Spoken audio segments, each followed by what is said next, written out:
The reborn young Lord is an assassin मांगा की chapter 5 के अंदर हम लोग देखेंगे अपना एमसी जुरकान के साथ एक मॉक बैटल करता है और उसके साथ उसको एक ट्रायल भी देना पड़ता है पोर्टलैंड के अंदर जाने के लिए। तो फिर मॉक बैटल के अंदर कौन जीतता है और अपने एमसी को कौन सा ट्रायल भी देना पड़ता है, ये सब कुछ हम लोग वीडियो के अंदर ही देखेंगे। तो फिर अभी वीडियो को स्टार्ट करता हूँ।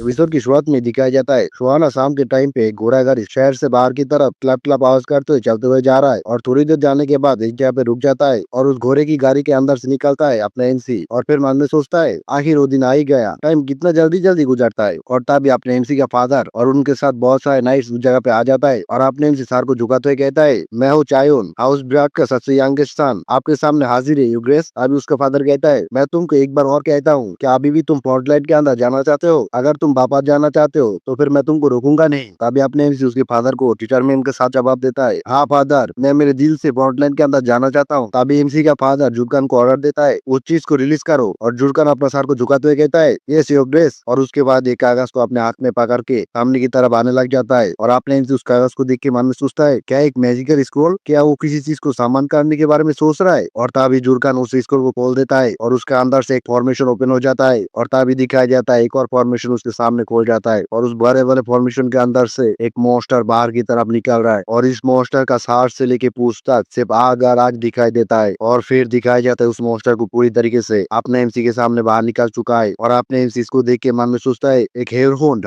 लीमा बेली का एक लो लेवल डिमन बीस्ट। और फिर अपना स्वॉर्ड को बाहर निकाल लेता है और फिर से मन में सोचता है ऐसा लग रहा है फादर और नाइफ कोई भी ट्रबल नहीं चाहता है, इसी बस इस टेस्ट को प्रिपेयर किया। और सारे नाइट्स की तरफ दिखाया जाता है सारे नाइट्स भी अपना हाथ को स्वॉर्ड के ऊपर ले आ चुका है, अगर अपने एमसी किसी तरह से मुश्किल में पड़ जाए ये लोग बचाने के लिए आ जाएगा। और अपने एमसी भी उन लोगों को देख के मन में सोचता है देखने में ऐसा लग रहा है ये लोग तैयार है, अगर मैं किसी तरह से इसको हराना पाऊँ तो ये लोग आके इसको रोक देगा। तब एमसी का फादर कहता है एक वॉरियर के पास बहुत ही ज्यादा रिस्पॉन्सिबिलिटी होता है क्योंकि तुमने मन बना ही लिया है कि तुम फोर्टलाइन के अंदर जाओगे तो फिर इस ट्रायल की मदद से अपने आप को प्रूव करो। तभी जुर्कान को दिखाया जाता है वो भी मन में सोच रहा है एक ट्रायल और अपना स्वॉर्ड को कस के पकड़ लेता है और फिर फ्लैशबैक में चला जाता है जहाँ पे जुर्कान कॉन्फ्यूजन में कहता है आप मेरे साथ एक मॉक बैटल करना चाहते हो? तभी अपने एमसी कहता है मेरे फादर ने जिस दिन की बात किया था वो दिन आने में सिर्फ 3 ही दिन बाकी है, मैं सिर्फ हवा में तलवार घुमा के प्रैक्टिस नहीं कर सकता, मुझे कुछ रियल एक्सपीरियंस चाहिए, क्या आप मेरा मदद करोगे? तभी जुर्कान कहता है अगर आप एक मॉक बैटल ही करना चाहते हो आपको शायद आपकी एज की किसी के साथ मॉक बैटल करना चाहिए जैसे कि लॉर्ड क्रांस। तभी एमसी कहता है पता नहीं क्यों लेकिन जब भी मैं उसके पास जाता हूँ वो मुझसे डर के भाग जाता है। और पीछे दिखाया जाता है आपने एमसी उसके भाई के पास गया था वो तो दौड़ते हुए भाग जाता है और कहता है मुझसे दूर रहो। तभी कार्जन को दिखाया जाता है वो तो पूरी तरीके से टेंस में आ चुका है और मन में सोचता है मैं तो अभी बहुत ज्यादा मुश्किल सिचुएशन में पड़ गया। और फिर कहता है तो फिर जैसा आप चाहते हो माय लॉर्ड, लेकिन मैं सिर्फ मेरी स्कोवर को इस्तेमाल करूंगा। और आपने एमसी उसकी बात सुनने के बाद बहुत ही ज्यादा खुश हो जाता है और तभी जुर्कान फिर से कहता है मैं सिर्फ डिफेंडिंग में फोकस करूंगा, प्लीज आपका जैसा मर्जी उसी तरह से अटैक कर सकते हैं। तभी आपने एमसी कहता है आपका बहुत ज्यादा शुक्रिया जुर्कान, ओ मेरा एक और रिक्वेस्ट है। और फिर कोड लुक देते हुए कहता है आप एक भी शब्द फादर को नहीं बताएंगे इस मॉक बैटल के अंदर क्या हुआ, ये मेरा ऑर्डर है। और एमसी की बात सुनने के बाद जुर्कान तो कंफ्यूजन में आ जाता है और तभी आपने सीधे जुर्कान की तरफ अटैक करने के लिए बढ़ जाता है और फिर अपना तलवार से जुर्कान की तरफ एक अटैक कर देता है और जुर्कान अपने स्वॉर्ड से उसके अटैक को रोक देता है। अभी भी स्वॉर्ड को मनियन से बाहर नहीं निकाला, सिर्फ डिफेंस कर रहा है। और उसके बाद देखने के बाद मन में सोचता है ये अटैक बहुत ही ज्यादा ताकतवर था, इम्पॉसिबल, एक 10 साल का बच्चा इतना ज्यादा ताकतवर अटैक कैसे कर सकता है। और तभी आपने फिर से उसके सामने आ जाता है और एमसी को देखने के बाद जुर्कान फिर से शॉक हो जाता है और मन में सोचता है कैसे वो इतना फास्ट कैसे।